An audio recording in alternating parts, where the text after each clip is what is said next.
आज जो है सभी दल जो है कांशीराम जी हमारे हैं, मानवर कांशीराम, ये तो जीत है ना।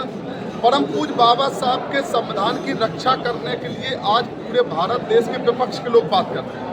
भारतीय जनता पार्टी संविधान को खत्म करने की बात करती है, और लेकिन जब कांग्रेस पावर में थी उस समय यही कांग्रेस पार्टी परम पूज्य बाबा साहब को संविधान सभा में नहीं आने दे रही थी। और जब परम पूज्य बाबा साहब ने संविधान बनाया तो 50 साल तक कांग्रेस पार्टी ने उस संविधान को लागू नहीं होने दिया।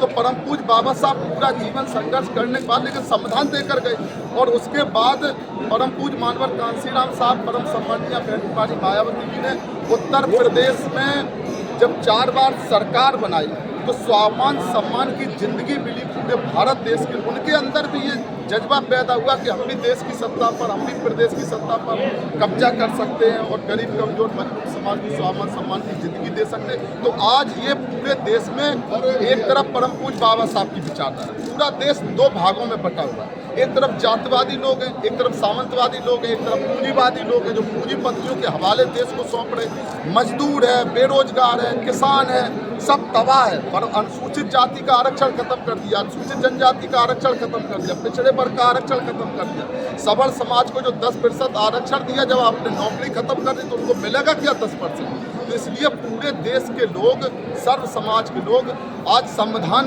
पर विश्वास करते हैं। आज उनको लग रहा कि अगर हमारे अधिकार बचेंगे तो परम पूज्य बाबा साहब डॉक्टर भीमराव अंबेडकर जी ने जो संविधान बनाया है उसी संविधान के आधार पर हमारे अधिकार बचेंगे। और उस संविधान को लागू कौन कर सकता है? उस संविधान की बात तो सब करते हैं, कहेंगे हम संविधान की रक्षा करें। जितनी भारतीय जनता पार्टी संविधान विरोधी है उतनी भारत देश में कांग्रेस पार्टी, बस बदल गया चेहरा। जब कांग्रेस पार्टी सत्ता में थी तो वो भी यही काम करती थी। भारतीय जनता, ये दोनों जो गठबंधन बना रहे ये दोनों ही संविधान विरोधी है, गरीब विरोधी है, अनुसूचित जाति विरोधी है, अनुसूचित जनजाति विरोधी है, पिछड़ा वर्ग विरोधी है, बेरोजगार के विरोधी है, मजदूरों के विरोधी है, किसानों के विरोधी है, छात्रों के विरोधी है। इनको अगर देश से हटाना है तो पूरे देश की जनता को माननीय बहन कुमारी मायावती जी के नेतृत्व में, आज माननीय बहन जी, लोग कहते हैं हमारे गठबंधन में माननीय बहन कुमारी मायावती जी कि तो पूरे भारत देश के सर्व समाज के लोग माननीय बहन कुमारी मायावती जी के साथ खड़े। वो जानते हैं कि कांग्रेस पार्टी जो गठबंधन बना रही उन्होंने तो 50 साल तक देश को बर्बाद किया। आज भारतीय जनता पार्टी जो गठबंधन बना के सत्ता पर बैठी उसने देश को बर्बाद किया। इन दोनों से अगर देश को कोई बचा सकता है तो माननीय बहन कुमारी मायावती। एक आखिरी सवाल, जो आपने कहा 4 बार जो है सरकार बनाई, लेकिन आपको नहीं लगता कि इस बार अगर आप देखिए विधानसभा में केवल एक विधायक? देखो ऐसा ये बात होती है, ये बात देश के लिए चिंतनीय। आज इलेक्टोरल बॉन्ड का देख लो, अब तो सब चीजें परत दर परत खुलेंगे कि पूंजीपतियों की गोद में जो लोग बैठे हैं उनको पूंजीपति लोग करोड़ों अरबों रुपया देते हैं। भारतीय जनता पार्टी जो कहती है हम सबसे ईमानदार, सबसे भ्रष्ट पार्टी आज भारत देश की अगर कोई है, नंबर 1 की भ्रष्ट पार्टी भारतीय जनता पार्टी, जिसको 12,000 करोड़ रुपया जो पूंजीपतियों ने इलेक्टोरल बॉन्ड के माध्यम से दिया उसमें 6,000 करोड़ से ऊपर भारतीय जनता पार्टी लिया। तो नंबर 1 की जो पूंजीपतियों की पार्टी हुई भारतीय जनता पार्टी, सबसे भ्रष्ट पार्टी हुई भारतीय जनता पार्टी। दूसरे नंबर की भ्रष्ट पार्टी कांग्रेस पार्टी, जिसको बचे हुए जो 3-4 हज़ार करोड़, अब तो वो आ जाएगा सामने तो फिगर, तो उतना उसको मिला।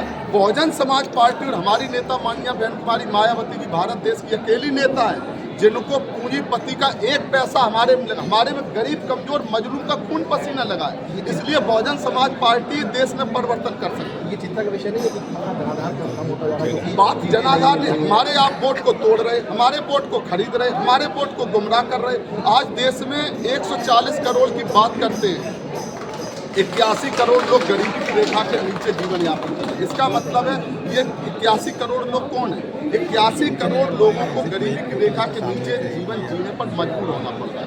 इनको अगर कोई देश में स्वाभिमान सम्मान की जिंदगी दे सकता है तो माननीय बहन कुमारी मायावती। ये कठिन समय है, कठिन दौर है, लेकिन ऐसे दौर आए हैं, पहले भी आए हैं। देश को कांग्रेस पार्टी ने लोकतंत्र को खत्म करने का षड्यंत्र रचा था, उस समय पूरे देश की जनता इकट्ठी हुई थी। आज भी भारतीय जनता पार्टी कांग्रेस पार्टी मिलकर देश की जो संविधान के खिलाफ काम करके लोकतंत्र को खत्म करना चाहते हैं, इसको बहुजन समाज पार्टी और माननीय बहन कुमारी मायावती जी के नेतृत्व में इस लड़ाई को लड़के देश की जनता माननीय बहन कुमारी मायावती जी को देश का प्रधानमंत्री बनाएगी और देश की तकदीर और तस्वीर को बदलने का काम। बहुत शुक्रिया।